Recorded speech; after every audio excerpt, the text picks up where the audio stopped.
యేసుని ప్రేమ ఛానల్కి స్వాగతం. దయచేసి ఈ ఛానల్ని లైక్ చేయండి, షేర్ చేయండి, సబ్స్క్రైబ్ చేయండి.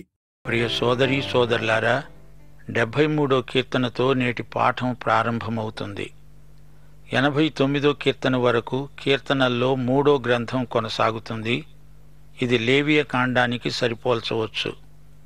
దేవుని సార్వభౌమత్వము, చరిత్రలో దేవుని హస్తము, దేవుని విశ్వసనీయత, దావీదీయ నిబంధన వివరంగా కీర్తన రూపంలో వర్ణించబడినాయి. ఆరాధన మన జీవితాలలో ఎడతెగని ప్రక్రియ.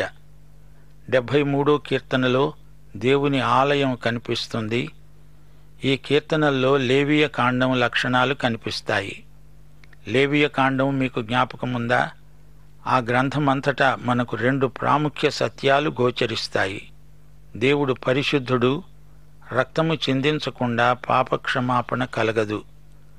లేవియ కాండంలోని కీలక పదాలు 2 ఉన్నాయి: పరిశుద్ధత, బలి.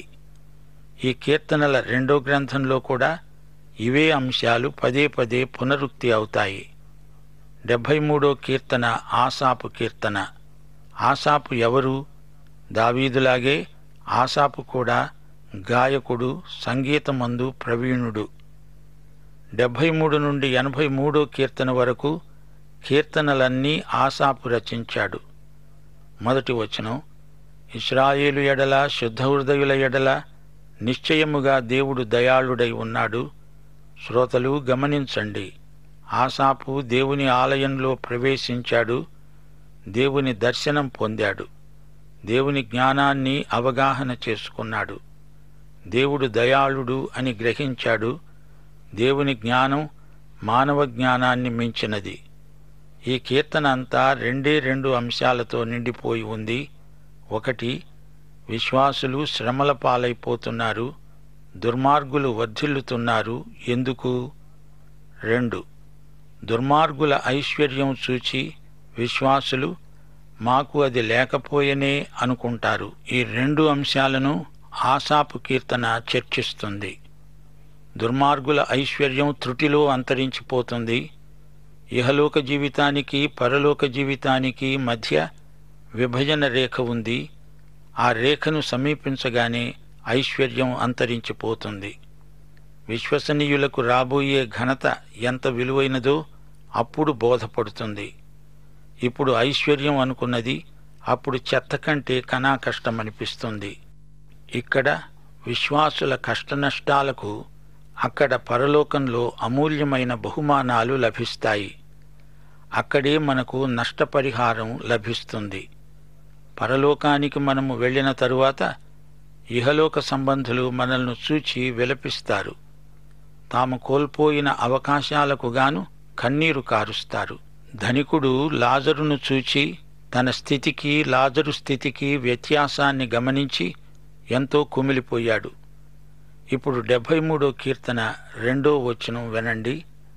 నా పాదములు జారటానికి కొంచెంలో తప్పిపోయింది, నా అడుగులు జారటానికి సిద్ధమయ్యాయి.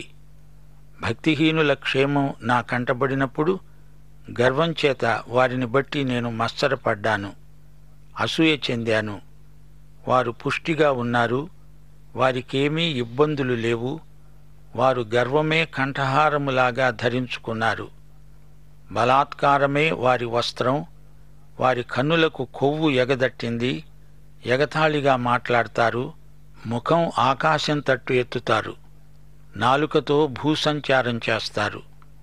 వారిని వెంబడించేవారు చాలామంది ఉన్నారు. వారు భక్తిహీనులు, దేవునికే తెలివి లేదనుకుంటారు. ధనవృద్ధి చేసుకుంటారు. వారిని చూస్తూ ఉంటే నాకనిపిస్తోంది, ఈ భక్తి ఎందుకు? వృథా ప్రయాస. హృదయశుద్ధి ఎందుకు? ఏమి లాభం? శిక్ష నేనెందుకు భరించాలి? అయితే ఈ సంగతులు తెలుసుకోవడానికి నేను పరిశుద్ధ స్థలంలోకి వెళ్ళాను. అప్పుడు నాకు సత్యం బోధపడింది. వారు కాలుజారే చోటనే ఉన్నారు. త్రుటిలో వారు పాడైపోతారు, నశిస్తారు.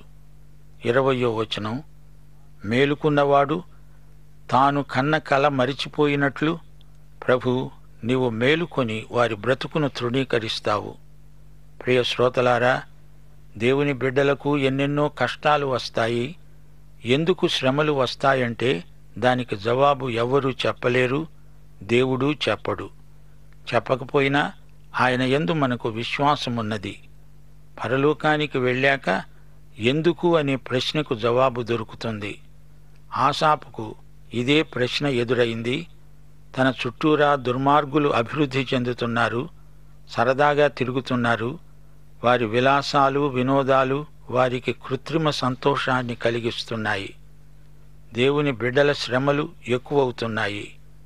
లోకంలో వారందరూ భక్తిహీనులు, వారికి దేవుడంటే పట్టదు. ఈ ప్రశ్నలు ఆసాపును ఎంతో తొందర చేశాయి. ఒకరోజు ఆసాపు దేవాలయానికి వెళ్ళాడు. అప్పుడతనికి కనువిప్పు కలిగింది. దుర్మార్గులకు, నిర్దేవులకు ఎట్టి అంతం సిద్ధంగా ఉందో అతనికి తెలిసిపోయింది. లూకాసు వార్త 16వ అధ్యాయం 19 నుండి 31వ వచనం వరకు ధనవంతుడు, లాజరు ఉపమానం మనకు ఈ సందర్భంలో ఎంతో అర్థవంతమై బోధిస్తుంది. ధనవంతునికి తీర్పు దినం వచ్చింది. అతడు చనిపోయాడు. అతనికి సమాధి చేశారు. అతని స్నేహితులు అతన్ని కీర్తిశేషుడు అన్నారు. అతడు పరలోకానికి వెళ్ళాడని చెప్పారు. గాని అతడు పరలోకానికి వెళ్ళనే లేదు. నరకంలో యాతనామయ స్థలానికి వెళ్ళాడు. లాజరు దరిద్రుడు, సమాధి చేయడానికి ఎవరు లేరు. అతని శవాన్ని పశువుల కళేబరంలాగా ఈడ్చి పారేశారు. గాని పరలోకపు దూతలు అతణ్ణి ఘనసన్మానంతో పైకి తీసుకువెళ్లారు. అతడు వెళ్లి హాయిగా అబ్రహాము వక్షస్థలాన్ని ఆనుకున్నాడు.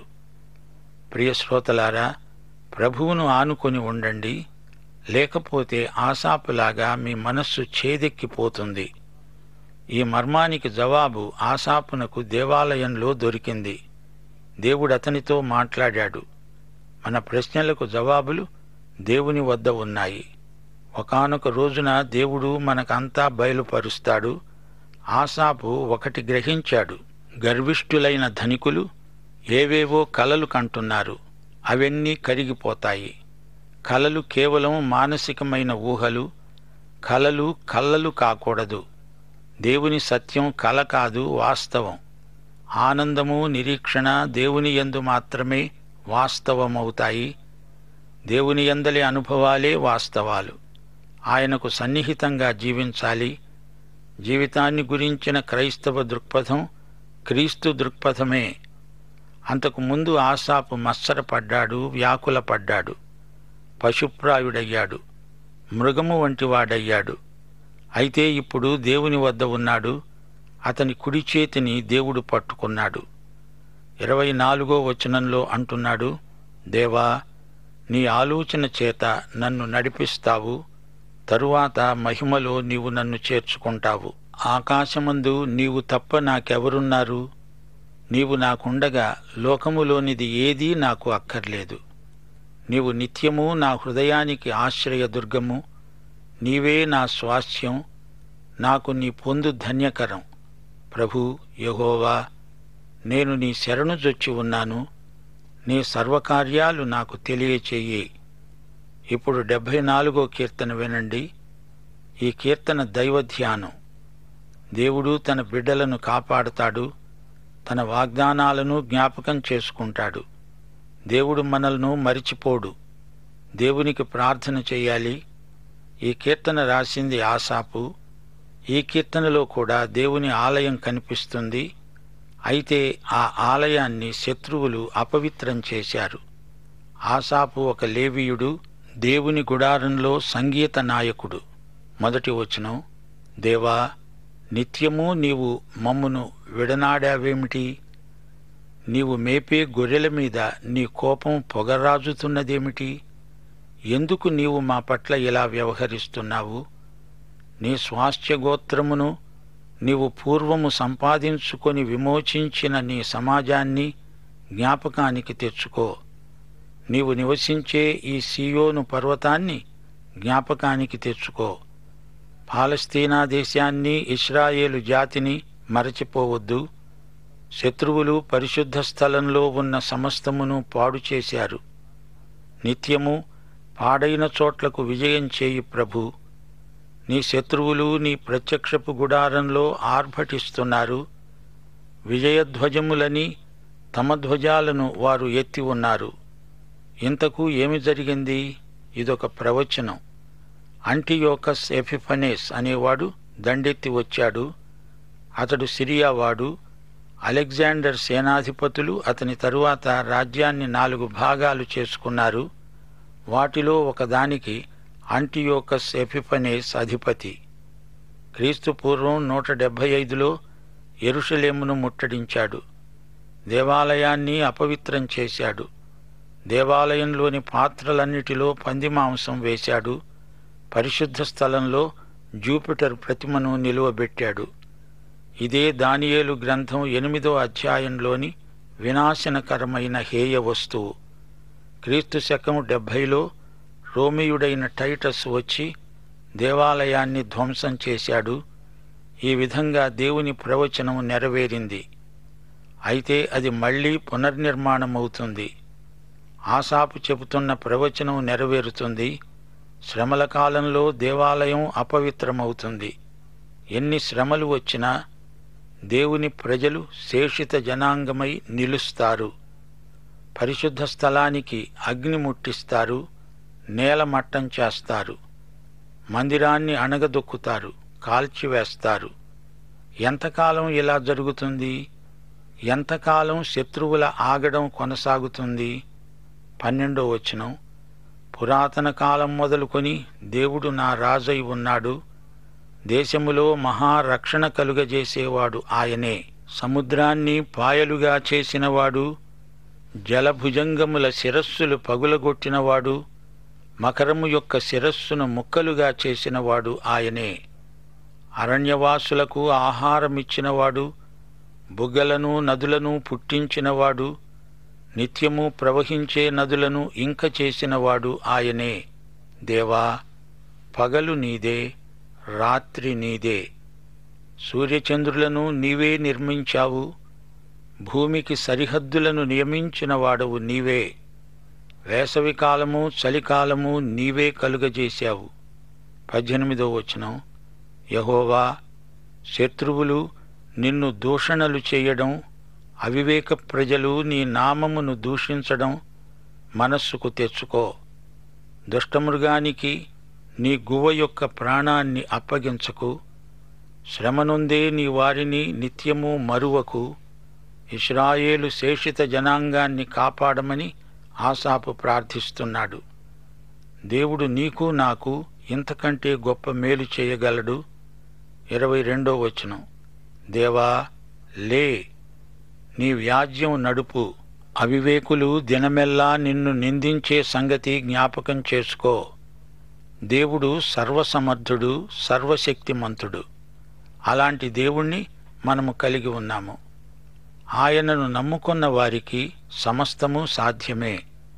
ప్రియ శ్రోతలారా, దేవుడు మన ప్రార్థనలకు జవాబివ్వడానికి ఎందుకు ఆలస్యం చేస్తున్నాడని కంగారు పడుతున్నారా? దేవుని దృష్టిలో అది ఆలస్యం కాదు. సరైన సమయానికి దేవుడు జవాబిస్తాడు. దేవుడు మౌనంగా ఉన్నప్పుడు మనము అసహనంతో మాట్లాడకూడదు. గతకాలంలో బైబిలు చరిత్రలో దేవుడు జరిగించిన గొప్ప కార్యాలను జ్ఞాపకం చేసుకోవడం మంచిది. నీ సొంత జీవితంలో దేవుడు నీకు చేసిన ఉపకారాలను జ్ఞాపకం చేసుకో. దేవుడు నీ విషయమై చింతిస్తున్నాడు. చరిత్రలోని దేవుడే ఇప్పుడు నీ జీవితంలో కూడా పనిచేస్తున్నాడు. 75వ కీర్తనలోకి వద్దాము. ఇది కూడా విమోచన గీతమే. 74వ కీర్తన ప్రార్థన, 75వ కీర్తనలో విమోచన గీతం ఉన్నది. ఇది విశ్వాస గీతం. ప్రధాన గాయకునికి ఆల్ తష్హేతు అనే రాగం మీద పాడదగిన కీర్తన. ఆసాపు కీర్తన గీతం. దేవా, మేము నీకు కృతజ్ఞతాస్తుతులు సమర్పిస్తున్నాము. నీవు సమీపంగా ఉన్నావని కృతజ్ఞతాస్తుతులు సమర్పిస్తున్నాము. నరులు నీ ఆశ్చర్యకార్యాలను వర్ణిస్తారు. దేవుని నామము పరిశుద్ధపరచబడునుగాక. నేను యుక్తకాలమును కనిపెడుతున్నాను. నేనే న్యాయమును బట్టి తీర్పు తీరుస్తున్నాను. దేవుడు తన కాలమానం ప్రకారం వస్తాడు. తాను ఎప్పుడు వచ్చేది ఎవరికీ తెలియదు, దేవునికే తెలుసు. కాని ఆయన చెప్పడు. నిర్ణయకాలమందే ఆయన వస్తాడు. ఆయన రాకడకు తేదీలు నిర్ణయించడం అవివేకం. 6వ వచనం, తూర్పు నుండైనా పడమటి నుండైనా అరణ్యము నుండైనా హెచ్చు కలగదు. అయితే సహాయం ఎక్కడ నుండి వస్తుంది? తూర్పు, పడమర, దక్షిణం ఈ 3 దిక్కుల నుండి సహాయము రాదు. మరి ఉత్తర దిక్కు మాటేమిటి? ఉత్తరము నుండే శత్రువు వస్తాడు. దేవుడు తన ప్రజలను కాపాడతాడు. శత్రువు రాకముందే దేవుడు తన ప్రజలకు కట్టుదిట్టం చేస్తాడు. ప్రియ శ్రోతలారా, ఈ కీర్తనలు మన ఆత్మలకు ఎంతో ఉజ్జీవకరమైనవి. యెహోవా చేతిలో ఒక పాత్ర ఉన్నది, అందులోని ద్రాక్షరసం పొంగుతున్నది. అది సంభారముతో నిండి ఉన్నది. ఆయన దానిలోనిది పోస్తున్నాడు. భూమి మీద ఉన్న భక్తిహీనులందరూ మడ్డితో కూడా దానిని పీల్చి మింగివెయ్యాలి. 8వ వచనం, దుర్మార్గులపైకి దేవుని తీర్పు రాబోతున్నది. శత్రువుల మీద దేవుని ఉగ్రత కృమ్మరించబడబోతున్నది. దేవుని ఉగ్రత పాత్రను వారు తాగాలి. ఇది తీర్పు పాత్ర. హబక్కూకు 2వ అధ్యాయం 16వ వచనం, యెహోవా కుడి చేతిలోని పాత్ర నీకియ్యబడుతుంది. వమనం అనగా వాంతి నీ ఘనత మీద పడుతుంది. ఇర్మియా 49వ అధ్యాయం 12వ వచనం, న్యాయము చేత ఆ పాత్రలోనిది త్రాగను రానివారు నిశ్చయముగా దానిలోనిది తాగుతున్నారే. నీవు మాత్రము బొత్తిగా శిక్షనొందక తప్పించుకుంటావా? తప్పించుకోలేవు. నీవు నిశ్చయంగా త్రాగుతావు. యెషయా గ్రంథం 51వ అధ్యాయం 17వ వచనం, యెరూషలేమా లే, యెహోవా క్రోధపాత్రను ఆయన చేతి నుండి పుచ్చుకొని త్రాగినదానా, తూలిపడజేసే పాత్రలోనిది అంతా త్రాగినదానా, నిలువు. ఇది దేవుని క్రోధపాత్ర. సువార్తను తిరస్కరించే వారికి శ్రమ. పాఠం ఇంతటితో సమాప్తం. ప్రభు అయిన యేసుక్రీస్తు వారి దివ్యకృప, తండ్రి అయిన దేవుని పరమ ప్రేమ, పరిశుద్ధాత్మ యొక్క అన్యోన్య సహవాసము, సమాధానము మనకందరికీ సదాకాలము తోడై ఉండునుగాక. ఆమేన్. దయచేసి ఈ ఛానల్ని లైక్ చేయండి, షేర్ చేయండి, సబ్స్క్రైబ్ చేయండి.